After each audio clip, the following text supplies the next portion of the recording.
just obviously there's a huge raft of changes going in tomorrow. Did you get the mood a bit wrong with not calling it a cost of living crisis a few months ago when that kind of bubbled up as a media issue? I think, that almost though assumes that we weren't acknowledging that there was an issue, and we absolutely have. And it was right though to acknowledge that for many that represents crisis as well, absolutely. But all the way through we have, from the end of last year, and you can see that now with the changes that are coming in, we made adjustments that we needed to do early in order to take effect now to the family tax credit, because we could see what was starting to come the way of families and the impact that COVID recovery globally was having here in New Zealand.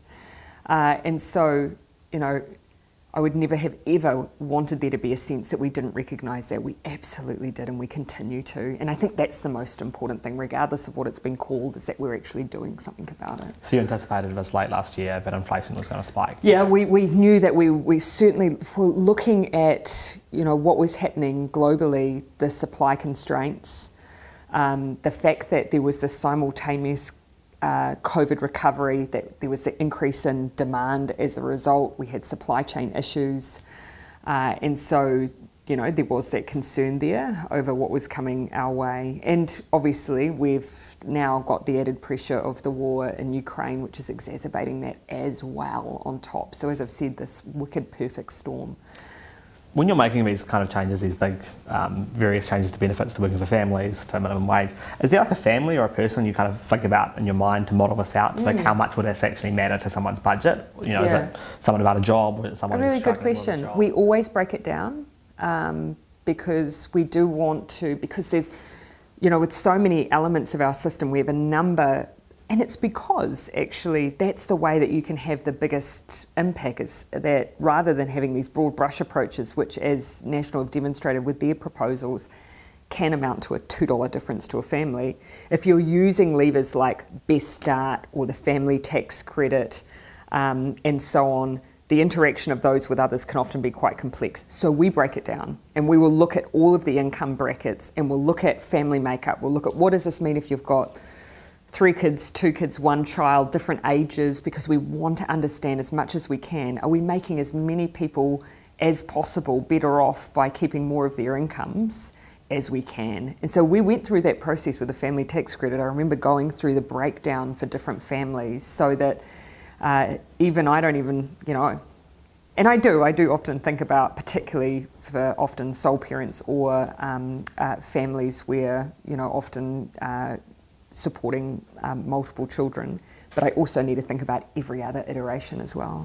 Do you, when you're doing that, ever does it ever hit you that someone without kids is actually not really? Yes, we have that conversation a lot, because you will have seen right from 2017 we've had a real focus on child poverty, and so we've used all of those really important levers. I mean, we created or reinstated a universal child benefit again through the Best Start payment.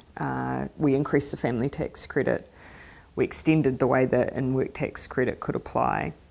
And we've often looked at what that difference it's made for families with kids, and you can see that, versus though whether or not that meant that we had some, particularly on government support, who were being left behind because they didn't have children.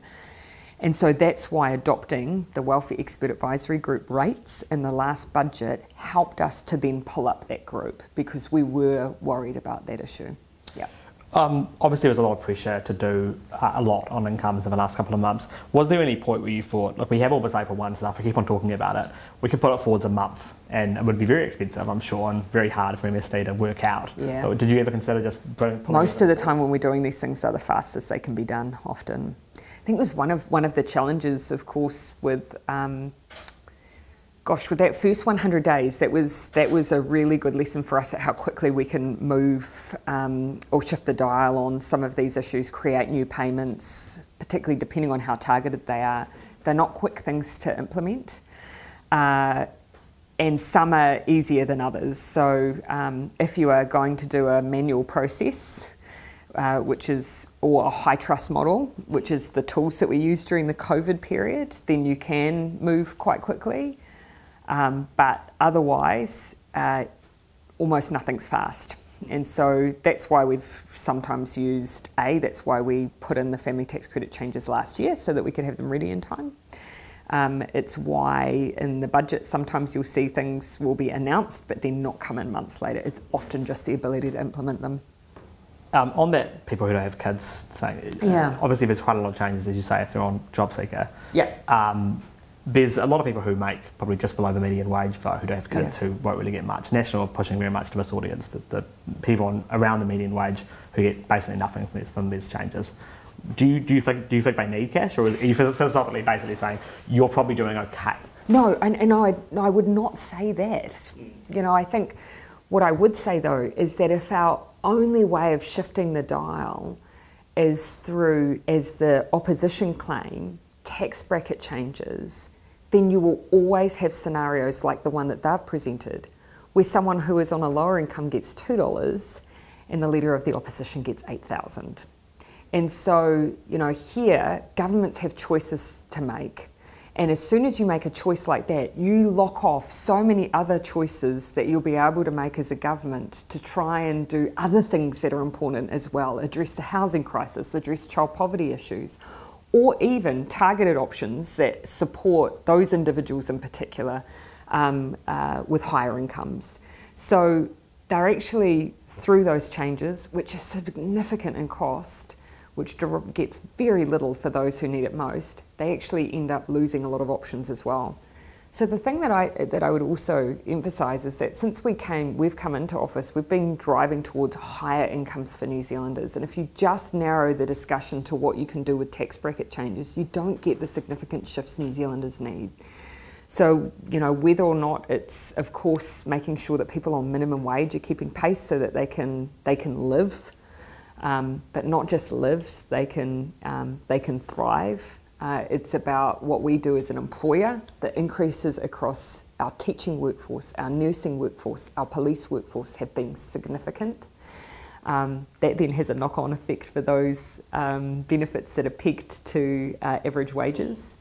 And there are things that we can do to just make sure that those sectors where we've had a race to the bottom, like for instance, you know, our bus drivers, our security guards, things like fair pay agreements actually help lift wages across the board. Now, those are things we as a government have a responsibility to do as well, because actually $2 is not going to shift the dial, but driving towards higher incomes through those other initiatives does shift the dial. On indexation, obviously it's National Party policy right now. It has been Labor Party policy in the past to do something about the way that inflation hits tax brackets. Basically, the government slowly gets a ever increasing share of income just because people make more money and spend it more. Now, I understand why you're against the National Party specific version of this because it's regressive $2. There's a version of it you can design which lets people on the median wage take a little bit more home and people who are on more money take less. So you balance it out. Are you philosophically kind of just at peace with, I guess, inflation, meaning that the tax take keeps growing? Oh, look, and you will have heard the Minister of Finance talking about this. These are also issues of when is the right time to make adjustments. I don't think that I don't think the suggestion here is that tax brackets can never ever move. That is not the debate. Obviously we ourselves have made changes to tax brackets. Indeed, up the upper end, our view was that we needed that additional bracket. And that allows us to do more to, for instance, things like the family tax credit, which is a tax credit, a very targeted way of achieving something that is often untargeted through a bracket change. That's a $270 million change, by the way. So for us, it's all about timing and choices. And right now, with so many of the things that we need to also be doing to support New Zealanders across a range of incomes, just the amount that you're able to get from the choices that the National Party are proposing, which will always disproportionately help the wealthiest more, versus what we can do through these targeted measures. It is a bit of a shadow tax increase though, right? And I know you guys have had a lot of problem with trying to campaign on actual tax increases, so I can understand why you'd allow it to be more subtle. But there is an ever-increasing share of income that will go because people's incomes have increased, which we want people's incomes to increase. As will their costs, right? We've seen that. you don't see the case for at some point doing it? As I say, this is a timing question. And so right now we've got to make decisions here and now about where we are on the best way that we can support New Zealanders now. And undoubtedly we are in a very tough period. And so we're making those decisions around how we can support New Zealanders to keep more of their income. We're doing that in quite a targeted way. And you'll see, though, what's interesting is that many other countries who are experiencing the same thing we are right now are doing the same things we are, and there's probably a message in that as well. Some of the things that are being proposed by the opposition also has the risk of an inflationary impact too, which doesn't improve the situation. But it's interesting that in the UK you see measures like, or even Australia, we already have winter energy payments. We're making those targeted family tax credit changes. We moved first on excise. Many other countries are doing exactly the same as we are. So it gives you a bit of an indication that these are things that make a difference.